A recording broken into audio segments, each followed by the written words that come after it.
नमस्कार मंडळी, पुन्हा एकदा स्वागत करतो आमचं आपल्या एका नवीन व्हिडिओमध्ये. मित्रांनो, आपल्या सर्वांचा लाडका बकासूरला थोडी सर्दी झाली आहे आणि मामा असतील, मोहित शेठ असतील यांनी आराम द्यायचा मित्रांनो निर्णय केला आहे. अपडेट आपल्याला माहितीच आहे. तसेच काल मोहित शेठ यांच्या वाढदिवसानिमित्त मोठी खरेदी झाली आहे कैची नक्की कोणत्या मैदानात मित्रांनो आपला पालताना दिसेल. टॉपचं नंदी आहे आणि त्यांनी आत्ताच मित्रांनो छत्रपती संभाजीनगरमध्ये मैदान झालं, तिथे गुलालसुद्धा घेतला आहे. तर मित्रांनो, बकासूर आणि कैची नक्की कोणत्या मैदानात दिसू शकतात. तर मित्रांनो, बकासूरचं अपडेट अशी आहे की 28 तारखेपर्यंत बकासूर आरामावरती आहे. परंतु कैची नक्की कोणत्या मैदानात, तर कदमवाडी हिंदकेसरी मैदानात टॉपच्या नियोजनात आपला कैची पालताना दिसू शकतो.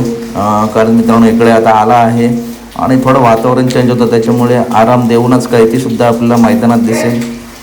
तर अपडेट आवडल्यास नक्की व्हिडिओ लाईक करा, चॅनलला सबस्क्राईब करा. धन्यवाद मित्रांनो.